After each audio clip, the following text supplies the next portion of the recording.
Hey guys, Palsteron here, and today I'll talk about my Forbidden Rite of Soul Sacrifice Occultist. For my second build, I kind of wanted an all-rounder build that has good damage, good survivability, and also great clear speed, and this is what I settled on. This build uses the Whispers of Infinity amulet to bypass the Forbidden Rite of Soul Sacrifice life cost, therefore meaning you can go CI on the skill, which means that you take no self-damage. Which leaves you with a skill that scales incredibly well with Energy Shield while also not having any mana cost or any cost attached to it, meaning you can spam it and you can use stuff like, for example, the new Coiling Whispers tech, which lets you get up to 225% cast speed with some tech that we're going to explain in this video. Let's talk upsides and downsides first. This build is a great all-rounder package. I would call it a great second build. It is, as you can see, not all that great if you scale it beyond like 400 divs into mirror tier territory, but until then, it is quite efficient. It has good damage, good defense, good AoE, just kind of like a solid package. It's just a fun and fast playstyle. With the Soul Eater stacks, we just have an extremely fast Lightning Warp. I'll show you that later. Downsides, the package I'm using with the Power Charge stuff is just not that great beyond 400 plus divs. It doesn't make as good use of, for example, a Mage Blood as some of the other builds do.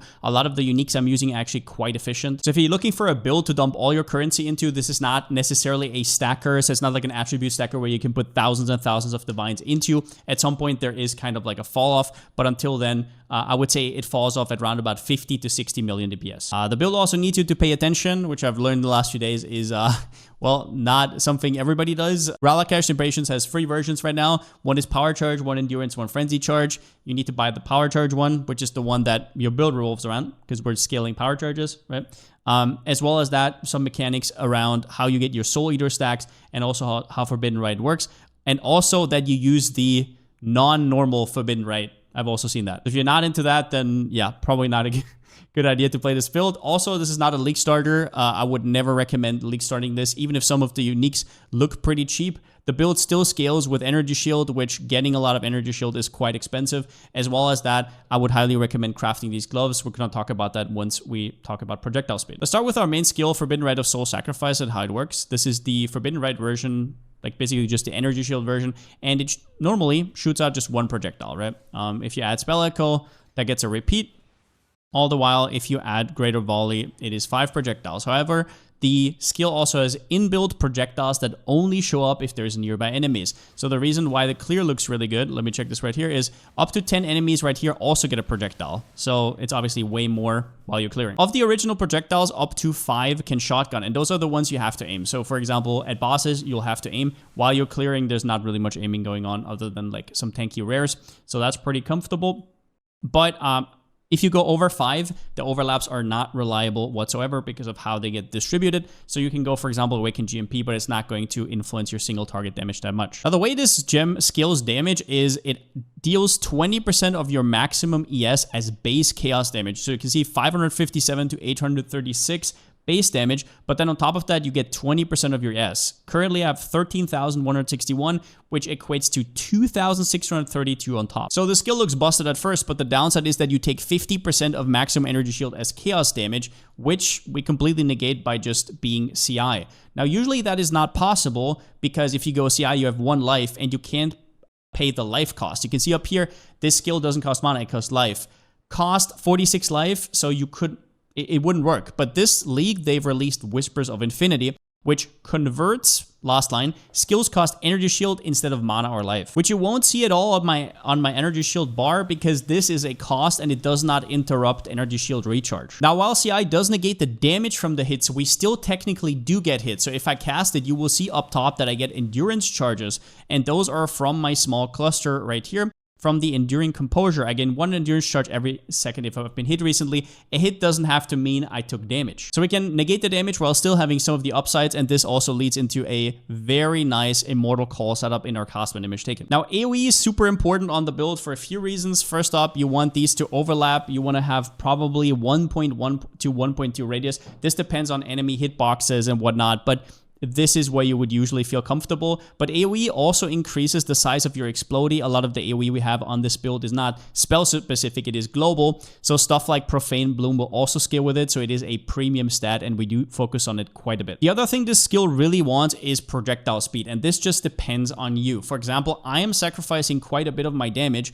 by using these gloves. They look pretty impressive, right? But I could also just have a 6-link, and the payoff is, it depends on your setup, but I'm losing around about 5 to 6 86% of my damage for having round about 120 projectile speed, which once again doesn't increase my damage. However, the feel of the build is quite different. To show you how the skill would look like with no projectile speed, I put in slower proj to kind of negate some of the global projectile speed that I'm getting. So this is how it would look like, right? This is your projectile.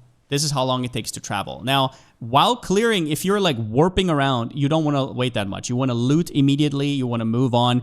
And it's also a defensive thing, right? If your damage is more immediate, you also get the leech faster. Enemies will die faster before they can hit you like 3 times. But this really depends on playstyle and how you like your builds. I like QL over everything. So for me, this skill is literally unplayable like this. And for others, it will be totally fine, right? Like this is how I want the skill to look like.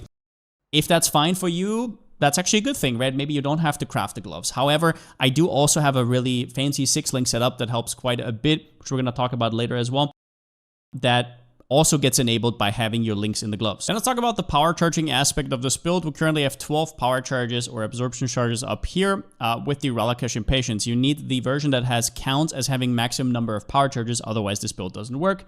I've already seen a lot of POBs where people are like, Pal, I do no damage, and they literally have the wrong boots. So make sure you actually search for that on trade. And as well as that, you always have the power charges even though they're not up here. You count as having full, but you don't actually have them. Void Battery is a very efficient weapon that scales off of power charges, and then we have 3 more items. First, a Will Clash, which gives you 5% spell block per power charge. That is 60 block for my version, because I also have the +1 up there, and that is just, I don't know, just really, really strong. With that said, if you can actually figure out how to get that on the tree efficiently, you can also go for something else, right? Like it doesn't have the most energy shield, which is obviously not the best, but it is, like I said, a very efficient mid-game caster package. The Malachai's Loop is the same. It gives you +2 maximum power charges and 16% spell damage per power charge. These both have downsides that would let you think that you lose all your power charges at some point, so that's how it's meant to be. That's why these items are very strong. But with the Relicash Impatience, it doesn't matter. You can't lose anything. You always count as full. So you never get these downsides. You never get shocked or anything like that. And lastly, Graven's Secret. This one is just a very efficient belt. It has +1 power charges. It is 54 lightning res. It has good ES, right? You can get an ES corruption, res corruption, whatever you need. And absorption charges, like it says here, it's 12% recoup. Just for elemental damage, which is quite good. We are converting a little bit of damage from physical to ele, and we're obviously chaos immune, so this happens quite a bit. The recoup is not that noticeable, so like I said, if you have a mage blood or something, you're not going to lose out on that much, but it is just better than any crystal belt you could get. So all in all, not much to see here. It gives you quite good crit for little investment. It is an efficient mid-game caster package. You will have seen a lot of builds that have maybe more investment that go for full ES. Obviously, I could be on like 16k, but then I would have to get the damage elsewhere. Then let's talk about the Coiling Whisper setup. I'll show you how these stacks look in the background right now, and also a little bit of gameplay to how you have them up. But yeah, this setup gives you permanent Soul Eater stacks, 225% increased attack and cost speed. The first thing that you have to know here is, no, you do not need a reflected Delve Ring to do this. There's like this rumor going around that you have to reduce your curse duration by exactly 99% for this to work. You don't. It is the most immediate setup, but it makes 0 difference for almost all content. At least in this version, you just simply don't need it, so save your money right there. Now, the way it works is, Coiling Whisper says, when 90% of your hex's duration expires on an enemy, eat 1 soul per enemy power. Enemy power is normal 1, magic 2, rare 5, unique 20. I'll show you how this works real quickly. I just activated Bladefall of Chartreuse. You basically press it once per map, just like Blood Rage, and it will curse enemies. As well as that, I also have my Lightning Warp in there, so it will also curse enemies. So if I, for example, like jump through here, you can see my Soul Eater stacks are up immediately. I'm not even close to 99% reduced duration. You simply do not need to. It is a myth. I don't know what else to say. It is incredibly easy, and then you can see my Lightning Warp is just absolutely popping off, right? The build is absurdly fast. So yeah. So okay, we want to reduce the curse down so we can be in that last 10% pocket as efficiently as possible and get those Soul Eater stacks immediately. How do we do that? It all starts at a level 1 Temporal Chains with no quality and a level 1 Hex Touch support with no quality. This is important because the curse duration goes up with level and also with the quality. So you want to have neither. Level 1 clean. How do we apply the Temp Chains with the Hex Touch is with First up, Bladefall of Tartarus. This is the gem I just showed off. You press it once per map, and it just goes off, right? It's kind of like Blood Rage, but it actually never runs out, right? So that is the first way. The second way, since I have a 6 link, I can also put in Lightning Warp. So that means that if I'm Lightning Warping around, stuff also gets touched. So you're way less reliant on this, and it's very, very noticeable while mapping. And don't forget that your Lightning Warp will apply curses with a pretty good radius because we're also investing into global AoE, which also counts for the Lightning Warp. And then we have 2 slots left. The first one is for less duration, quite important. Even the level 21 over the level 20 does make a difference, so quite nice.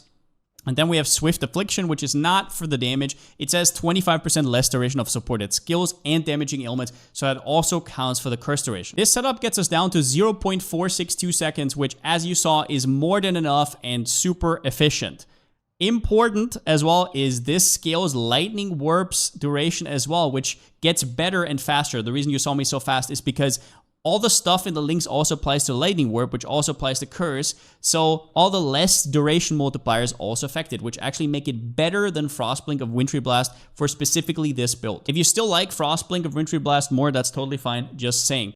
Important here at the end, do not get any increased skill effect duration anywhere because it will go against the reduced duration. This is especially important if you're shopping for large cluster jewels and you see Wicked Pal, stay away from it. I'm the only Wicked Pal you need. Ascendancy, we're going for Occultist for a few reasons. Vile Bastion recently got buffed. It now has maximum energy shield increased by chance to block spell damage. So as you can see right here, currently I have 13,161, and without the point, I only had 11k. So that is quite a big increase, as well as that it still kept the cannot be stunned while you have energy shield, which is very huge, especially if you don't have Mage Blood. You also get Forbidden Power, which perfectly fits into our power charge stacking anyways. With 12 power charges, I get 72% increased damage, 72% AoE, which nowadays is actually quite hard to get. The power charge doesn't matter. We're always counting at full, and it gives a +1 itself. The -20 Chaos Res is huge for a few reasons.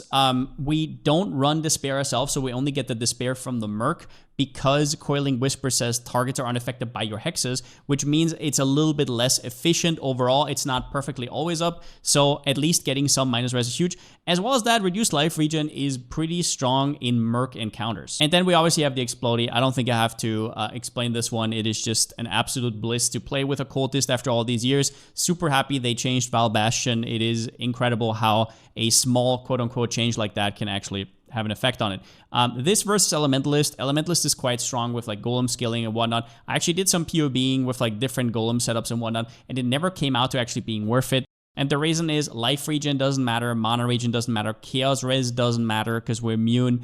The attacking cost speed is kind of whatever because we already have so much. It does get AoE and increased damage, but this package overall is more efficient in my opinion. You get 75% ES here, and then also 6 from all the small points. Don't forget about that.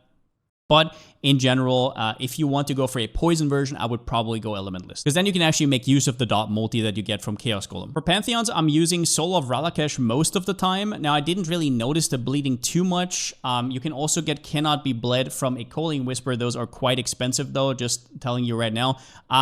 Bleed, you are Corrupted Blood immune from Ralakesh already. I'll be honest, I didn't really ever feel it, but for example, I just did Feared, and against the Ziri, it is quite noticeable, so that's pretty nice. Otherwise, if you're doing a Zeering Exarch, obviously Soul of Aberrath. For the big one, IMO, Soul of Lunaris, but it is pretty close with Solaris. Just depends on your playstyle, what you're doing at the moment. I will say that Avoid Projectiles that have chained is quite nice because you now always have the Merc with you, so enemies can chain off of the Merc onto you. For defense, is just a quickie overview. We obviously start at, 10 to 15k depending on your investment. Energy Shield, which has a very very solid foundation, obviously, versus 4 to 5k life builds already. We have capped block and spell block. For spell block, it's quite easy because of Will Clash giving us up to 60% already. It's very point efficient. And then for the normal block, which is a lot more annoying, I actually do have the chance to block implicit here from the Twilight Regalia. And then I also have a red Nightmare setup here, which converts Fire Res in its radius to block chance at half of its value. And then you just tattoo these into Fire Res, and they basically all count for 3% block, and then I also take Sanctuary Wheel. On top of that, in order to be truly block kept, you need the percentage block implicit here. You can also help out a little bit with an extra 1% from the strength to 2 here. We have around 60% chance to evade, and this one's pretty straightforward.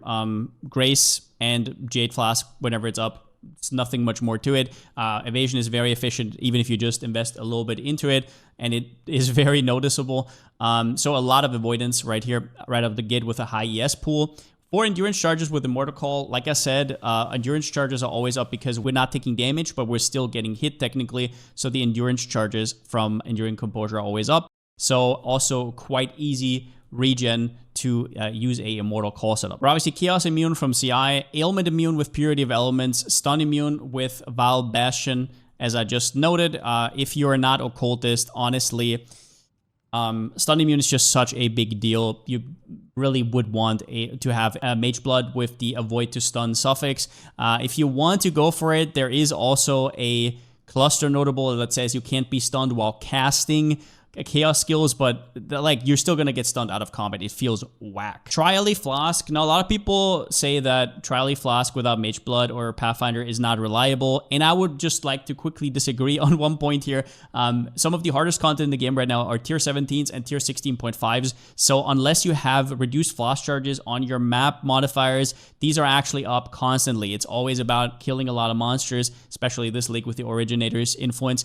So in general, Trially Flask has been really good. Recovery comes from absorption charges. It is a little bit noticeable. It's definitely decent. The instant leech, as per usual, right? As on every build, you have the instant leech right here. It did get nerfed a little bit, but do remember, we have quite a bit of cast speed and at least 5 hits on every cast. Actually 10 because of Awakened Spell Echo. And then we also have normal ES recharge. You would be surprised how often it actually just pops up because we have so much avoidance. From my Merc, I'm also getting 25 of Fizz converted to Fire, which is right here from the Chaos Binding build, as well as that I have a Garb of the Ephemeral, which makes it so I'm crit immune and also slow immune. For Showcase, I'll quickly show you this A-Bomb, but the build is quite easy to play, just FY. I don't know, let's put on Eater, whatever. Boom. So the way this build works is, yeah, at the start, most importantly, press your E once, or like press your Bladeful of Tartarus once, and yeah, you want to get your stacks up ASAP. So at the start, you want to, yeah, like Lightning Warp into a pack. I have the Despair here. This is only on cast for my Balance of Terra, which I don't remember where I have it. Is it here? Yeah. Immune to curses if you cast Despair, and Inflict Withered as well. I just press this every 10 seconds or so. It's also very fast because we have so much cast speed. And then I just Lightning Warp around. Ignore the focus. I bricked my gloves. It is what it is. And then you just right click. That is literally it. You can also put in Val Haste, which I probably should have. I completely forgot about that. I wanted to do that. But yeah, then you just go in and you do this, and as you can see right here, up on the top, the Soul Eater stacks are going to take a little bit, but once we get into a pack with like a rare, now we're up to 32, as you can see, 35, and so on, and yeah, from here on, we just go up. 45, and now we're just pump, right? I'm not going to loot in this, actually, I'm poor, let's just loot. So yeah, you just go up, attack, everything dies, attack, everything dies, whatever, and yeah. The clear is extremely efficient, double pops. I also have pops from Azanovs from my Merc, which is quite nice. But yeah, as you can see, it is quite a joy to play. Let's see if we find the boss real quickly, so I can show you that as well. So like I said, I'm just pressing the Despair every 10 seconds, and that is about it. Wither is also up on Automate, Withering Step, but that one is a little bit more random, and it's only 10 stacks, right? So let's show you the boss real quickly. Should be fine overall. Now, if you stand a little bit closer to the boss from the get-go, it will be quite easy to get your Soul Eater stacks up immediately. We have spell block, so we're usually fine against this kind of like spell spam style. And yeah, we're just big hitbox enemies. You don't really have to aim too much. If the hitboxes are a little bit worse, then you maybe have to adjust, but in general, I don't know. It's just a joy to play. All right, let's talk about items. The way I'm going to do it this time around is I'm just going to show you what I have, and at the end, I'm going to talk about luxury items, what's like actually necessary, and what are just things that are a little bit more aspirational that you don't really need to start out with. But right now, yeah, just what I have. Void Battery, just as good roll as you can. Corruptions, they're not really that many. 40% spell damage is pretty damn good. Will Clash, +1 to maximum power charge is the best one. I know they're expensive right now, but I've also seen that there is literally Will Clashes for like 1 to 5 chaos that you can also just corrupt. It's like a 1 in 100 or something, if I remember correctly. So if you want to try your luck there, that's fine. Otherwise, just upgrade to it later.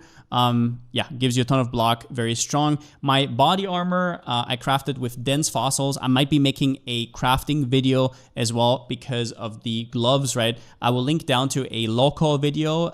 He made spark gloves, which are quite similar. You don't need the +2 levels, but other than that, it's basically that. So if you want that for now, do that. Otherwise, yeah, I might be doing a crafting video. We'll see. Yeah, just dense fossils, clean your suffixes, and then I personally did the 3 crafted modifiers.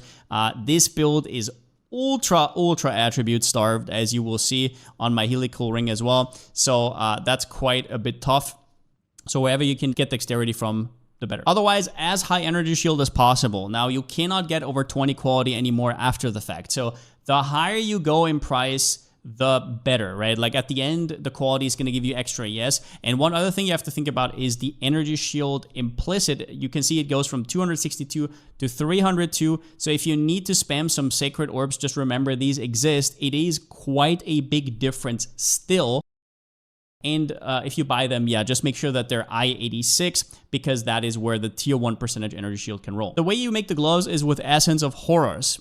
This gives you, in gloves, 3.5 base critical strike chance to socketed gems, and you want this on a Shaper Elder base so that you can get the extra crit multi to spells, faster casting, and faster projectiles. The average cost of these gloves ranges from 10 to 30-ish divines, depending on how unlucky you are. Unless you're going for perfect, then we're obviously talking in a different realm. But as you can see right here, I don't have any 25 gems. I even have like a 16 faster casting. I kind of settled for that at that point. And yeah, what you do is you spam them until you hit either faster casting or the crit multi, and then you reforge caster. Meaning you need to isolate the Essence of Horror mod with the second mod, either crit multi or faster casting. Reforge suffixes cannot be changed. Reforge caster. Hope for the third mod. It is kind of like a 50-50-ish. And then your suffixes are done. All you have to do is reforge speed in the prefixes with suffix cannot be changed to get the faster proj. And at that point, you're done. I was stupid. I actually used a veiled Exalted Orb, which was quite expensive, and I got nothing for it. I got the Focus mod, which is like a good POB padding, I guess, but that's about it. Perfect Gloves in the prefix would have faster proj on a veiled mod and then crafted percentage energy shield. I am actually missing that bit of projectile speed. AoE is also quite strong. Now, after that, we have the boots. Once again, count as having maximum number of power charges. I'll show you how to search for this because everybody... okay. So, count power charge. Counts as having maximum number of power charge, okay? These are the ones, all right? Counts as having maximum number of power charges. There they are. And then you have... You don't type that in. You're probably going to get frenzy ones. I'm assuming. You go Ralakesh. Yeah. So here you have frenzy charges as well, right? Which are same price. So that will completely break your build. The only thing you need on shield is the percentage block implicit is very, very strong. And then the spell damage per power charge rolls from 12 to 16. Also quite a big difference. As high energy shield as you can and everything. Quality it. Graven Secret, best implicit is maximum energy shield, probably followed by crit multi. I don't think you will really need resistances, although it would free up the Lyra I'm currently using. That's about it. Just +1 maximum power. It's not very expensive either way. Helical Ring, the reason I'm using Helical is because I need a ton of strength and dexterity. And it is quite hard to get from the tree. I even use a agility right here. One of the reasons it's a little bit hard is I have a rune graft here, which gives 10% reduced attributes, but it is just so worth, right? It gives 40% global defense, which is also evasion, which we're scaling a little bit, but also, yes, it is so goddamn good. So it is worth going out of your way to get as much dexterity as possible. If you have to fix it, otherwise, you might have to go for practical application. right here, or worst case scenario, Alacrity. I would highly recommend not to put a conversion jewel right here that converts int to dex, because then you also lose a ton of ES from not having the int. Usually the way you would make this ring is by fracturing crit multi and then just rolling. The int is not that important at this point. It's not that much. The GG would also have cast speed instead of int, and then the max energy is good. I just got lucky on this one. I was trying to fracture. I bricked like 4 or something, and then I just rolled into this one naturally. But yeah, dex, strength, most important. After that, damage stats. The Coiling Whisper, well, the implicit is useless, so whatever you can get there is nice. I got a 8% cast speed, whatever. Corrupt, immune to bleed is by far the best one, followed by probably resistances, followed by cast speed. For Whispers, if you can get a fancy corruption, nice. I just got a perfect roll on the maximum energy shield, as high as you can afford. For Flask, I'm using Jade, Trially Flask, and Quicksilver. For the suffixes, I have crit on one of them, move speed on one of them, evasion on one of them, and then the last two a little bit ghetto because honestly you already have all the immunities you need. So I just put on reduced reflected damage, which is sometimes relevant on lightning warps because they still do quite a bit of damage, because you have to remember that you still get a lot of global damage, so even though it doesn't scale chaos, you still do damage. So this is kind of nice. I never really have problem reflected maps, so that's cool. And then just increased rarity, that's it. For jewels, I'm using 4 unique ones. The most important one is the Red Nightmare over here that I use to block cap with the Fire Res Tattoos. We have the Balance of Terra, which this one is for immune to curses and extra wither. If you had to settle for one because of price, I would go for the wither personally, and then get reduced effect of curses on one of the flask suffixes. Light of Meaning is right here for just some extra energy shield. It is damage-wise, it's only barely better than a normal crit multi-jewel, but it does give a little bit of extra, yes. Our Militant Faith is up here. Now, you will notice that there is actually better spots where you would hit more nodes, but you actually don't want that because whatever you get from Devotion is actually worse than just straight up int. So you want to have it in the spot where it like removes the least nodes. So either here or down here, you can decide on that. And yeah, you get Inner Conviction. This gives you 36% more damage with 12 power charges. If you don't have the Will Clash, 33%, like the Corruption. After that, it's just rare jewels. All you want here is crit multi, and the only 2 crit multi mods you can use on a chaos spellcaster is crit multi for spells and crit multi, and then you obviously want the 8% maximum ES. The way I crafted these is I bought the fractured base and then I just spammed deft fossils. Then we have the Merc right here, and honestly, I didn't do too much min-maxing. I'm sure there's some interesting setups out there that I haven't explored yet, but this is what I'm using. So you want a Cruel Mistress, if you can, Infamous, with Zealotry, very important, good damage, and Despair, very important. These are the 2 most important ones. Void Sphere is quite nice for the extra pull. It does help, but Despair and Zealotry are the ones. Like I said, targets are unaffected by your hexes, doesn't count for your mercs. So they can still apply Despair, and Despair is huge for chaos builds, as you might know. On top of that, I'm using an Anathema, which gives me 2 additional curses on the Merc, which I then apply with Temporal Chains plus Enfeeble Implicit. So that gives me extra defensive layer as well. And it's just nice for a little bit extra explodey. I'm using Chaos Binding for the fizz damage reduction. I'm using Inextricable Fate because you are going to poison and Grasping Vine enemies. And the poison is important because we allocate Serpentine Spellslinger. Anoints do work with Mercs, which gives enemies -5 Chaos Res. On the Merc, you want to have an Eternal Struggle that has a higher implicit on Searing Exarch so that you get the 15% or lower call. So that means, for example, you can see here that the Searing Exarch implicit is grand and the Eater of Worlds is only greater, which means that you get the mod. If you don't do this, you're missing out on 15% call. The second ring is just to res cap my Merc, and the helmet is -9 Chaos Res. You can get up to -12 if you want to Orb of Dominance it. I didn't really bother in the end, but that is definitely the play. And then I just put on Dying Breath for a little bit of extra, I don't know, curse aura stuff. It's like, I'm not really sure what to do. The main issue is you have to use a staff, and there's just not that many good ones, but if you have any ideas, shout it out. For gem setup, we have the Forbidden Rite of Soul Sacrifice. Important to know, the 21 doesn't really do all that much. You have so much flat added damage, and the damage per energy shield doesn't get scaled with levels, so don't waste your money. A 2020 does like 1.5% less damage. I don't know how expensive they are, just saying. Greater Volley, very strong. I use this instead of GMP. They work basically similarly, but I use them instead of GMP because it has less multiplier. So just pretty nice. Awakened Spell Echo, quite strong. Power charge on crit, just extra damage per power charge. Those are your best supports.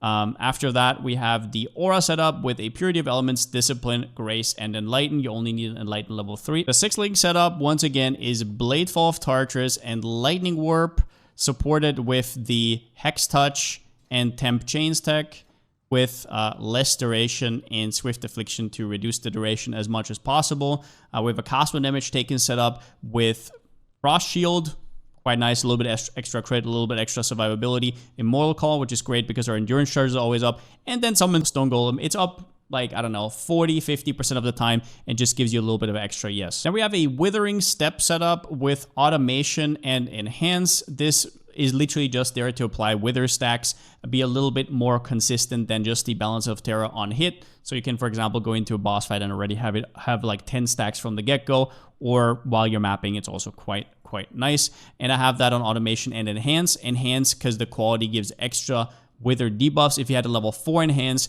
it would actually apply not just 10, but 11 Wither debuffs. Also remember to actually activate this because Automation, needs to be activated. And then at the end, I have a Despair. This one is only there for the Balance of Terra. Some people said this is actually overkill. I don't necessarily agree with it. Also, I mean, Balance of Terra is not the worst jewel ever as well. Where is it?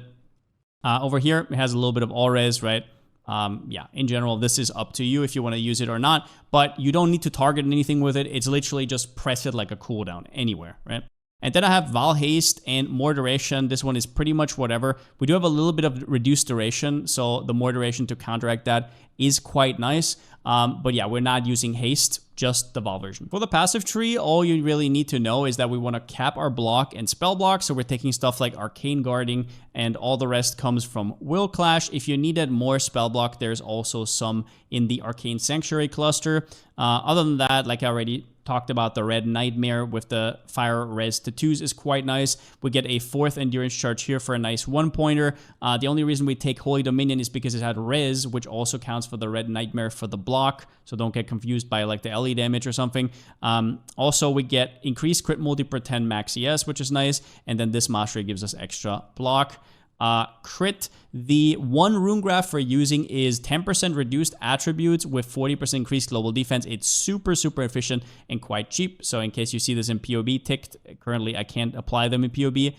Some aura effect, aura reservation, quite nice. The first points you could cut in total, because I'm level 100 right now, the first points I would cut would be Heart of Darkness here. They are strong, right? But in terms of efficiency, the worst ones. Don't forget to get Hasty Demise for the 10% reduced skill effect duration and Anoint Window of Opportunity on your amulet for the combo with Coiling Whispers to work, as I talked about. Other than that, just efficient pathing, power charges, right? Grab all the power charge support, instant leech over here, CI obviously, and that's about that. And then the cluster jewels, we use 2 larges, which are Touch of Cruelty, Unholy Grace, Unwaveringly Evil.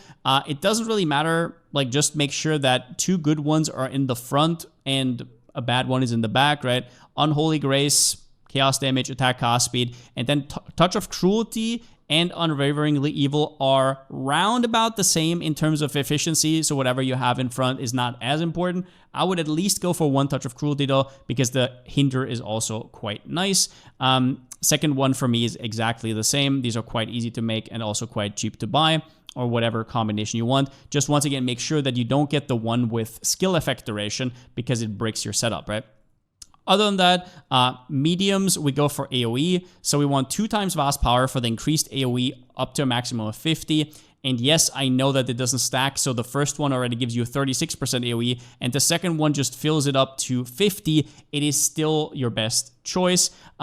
Second, Magnifier, just because there's nothing else to take. Your small cluster is going to be Enduring Composure, as you can see right here. Important to note, ES is good here, but also this is a way to fix your dexterity. Same goes for the large clusters. If you have dexterity here, even just 4 or 5, that can make a big difference. So look out for that. Same goes for the mediums. As you can see right here, I'm getting 5 dexterity on top. all these small increments add up. For leveling, I personally didn't level it. I respect my EA into this build, but Havoc has a really nice Twink leveling guide over on Maxroll, which I will link down below in the description. And since it's not a league starter, you're going to have gear at the start to actually level, so it's going to be a breeze. Do note that you cannot start this build until you're at least level 74 because of Whispers, and do note that your ES is going to be quite low, so it's going to feel a little bit scuffed. You're not going to be able to equip a Twilight Regalia yet, so yeah, the start is going to be really scuffed and going to ramp up like crazy. As it is an endgame build, do not judge this build until you're at like level 92, 93. Let's talk about luxury items. What I mean by this is you can see my build, and I always get the question, do I need X to play the build? And the answer is sometimes yes, sometimes no. So these are the items that are non-essential, but do increase your power level, obviously. So the +1 power charge will clash is actually quite strong. It's like 18 to 20% more damage. Overall great, it gives you extra AoE. This one you can try and corrupt yourself. You can start without it. I've seen people do it. You don't necessarily need it. But it is quite strong. So out of all of those luxury items, this one is probably the one I would hunt for the first. Awakened Spellico is quite good, but honestly, for the current price, which has gone up to absurdity levels, let's see a level 1, like absurdity levels. When I bought these ones, there were like 20 divs, but since then, obviously, there's a lot of different casters. Absurdity levels, like I would say low priority. For what it is right now, it is absolutely low priority. It is quite a big damage increase, but like, before you have a really solid core with like really good ES and everything, corruptions, I would not go for this one. Now, Forbidden Flesh, Forbidden Flame. I had a version with Shaper of Flames, I had a version with Shaper of Winter, and I settled on none of them, right? And the reason was not just budget, because people were like flipping them over and over. That was one of the reasons, but the biggest reason was I wanted to run Ailment Avoid maps, and it kind of felt weird to have like 2 jewel sockets that are completely disabled by a mod that otherwise does nothing to me. So that is the only reason. But if you're running, for example, fixed content where you know that's not going to be an issue, Shaper of Winter is quite strong. If you use Shaper of Winter, you definitely want to change your critical mastery to the effect of non-damaging ailments. You would be surprised at how nice that chill is, especially in combo with the Hinder. And then Shaper of Flames is going to like be so good against Fizz hits. Like, it is so goddamn strong. I personally didn't do content where this was ever needed, and once again, I didn't want to be tied to Ailment Avoid. I wanted to actually be able to run the Ailment Avoid. But those two are quite strong. You can also play around with Liege of the Primordial.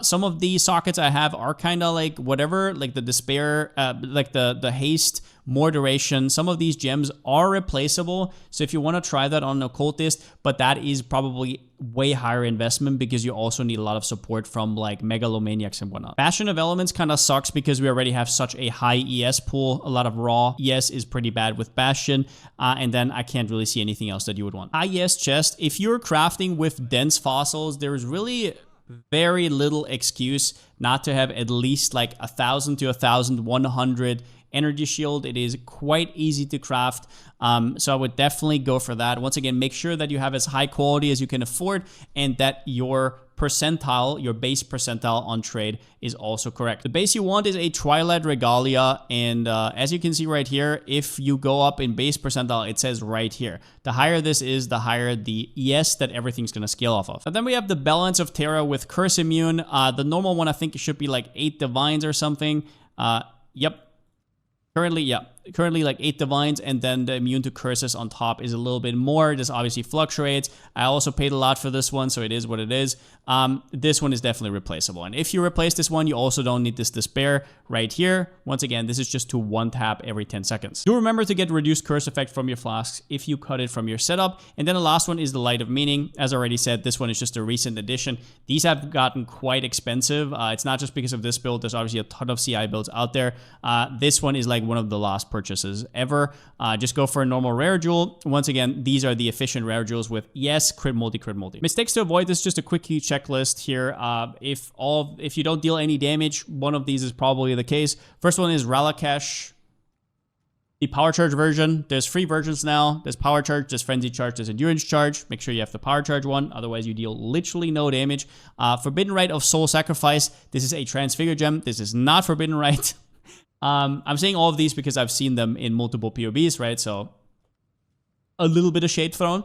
The wrong duration setup, like I said, listen through that part of the video again, if you go to POB and you import your character, you should have on your temporal chains right here, under skill effect duration, you should have at least 0.495, which is the 2020 less duration. And otherwise, you should, if you have the 2120, you should have 0.462. Otherwise, something is wrong, and go back to that section. And the last one is you don't care. This is an endgame build. I get it. You just want to blast, right? But it has intricate scenarios, right? If you don't set it up correctly, if you don't care, I open POBs that have like low level gems, no quality, everything's wrong, like 700 ES chest. It's like, I can't really do much about that. It is what it is.